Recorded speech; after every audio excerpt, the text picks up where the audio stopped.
Hello and welcome to the next part about preparing to go to music school, to study music on the college level. Let's talk about music theory today. And in this part, I just want to talk about theory for those who, how to say this, who aspire to an adequate level of theory knowledge. You're not going to be a specialist.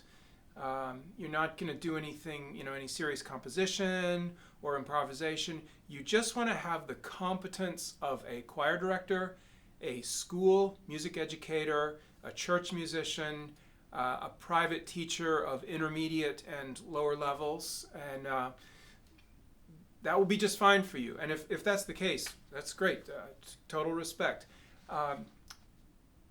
Music theory courses are designed for you. College level music theory is designed for the average student at that school. And if having the average level of theory competence for that school is okay with you, then just do what they tell you in class, try to get an A or a B, and you'll be fine. In order to be ready to take those classes, here are the things that you should have. You should know every major and minor key signature instantly without thinking. If someone says 5 sharps, you go B major, G sharp minor. You shouldn't have to do any math in your head. You should just know them cold. Some of these farther out key signatures you won't see as often. A-flat minor, for example, you don't see that often as a school music educator or church choir director, but you should know about it. Why would you not want to know all the possible major and minor keys in music if it's your profession? So number one, learn every key signature. And by the way, for the minors, what's the leading tone going to be?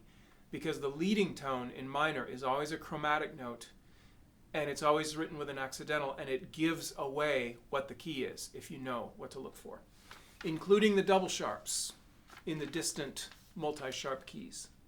So every key signature. Second, you should be able to read single lines and simple chords in both treble and bass clef.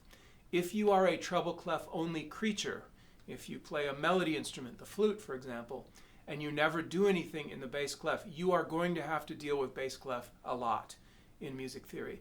And essentially, in order to get comfortable with treble and bass clef together happening at the same time, I don't know any other way except playing the piano. So if you have never taken any piano before, now is the time in the months before you go to music school. Even very, very basic, where you get both hands working and bass and treble at the same time and you understand how they interact, that's going to be a huge advantage. So take some piano. You'll be glad you did. You might even pass out of some of class piano and save yourself time and money and practice time, which you'll need. This next one is a little more challenging. It's the whole idea of developing the ear. And if your ear isn't very good, that's going to be very, very difficult in theory. I would say if you want to do a good job and get a good grade in theory, when you start the class, your first day of class, you should already be able to identify by ear major, minor, augmented, and diminished triads played on anything, piano, organ, trumpet, trio, guitar, whatever. If you don't know how those sound, you should work on that now. You really don't want to get to music school and not be able to hear the difference between, for example, minor and diminished. Boy, that's going to be hard. It's like going to cooking school and you can't tell the difference between sugar and salt. You're behind. You should also be able to sight sing diatonic melodies. Diatonic, of course, just means things that stay in the same key. So stepwise and leaping and changing directions and so on, you should be able to look at a melody line and imagine it in your head, give yourself the starting pitch, and sing the whole thing. Not necessarily some crazy difficult chromatic piece that goes through every sharp and flat, but normal sounding songs, that people actually sing. You should be able to sight sing that. Again, those who are behind in sight singing, it's actually really hard to catch up during college because you're busy and the courses are moving fast.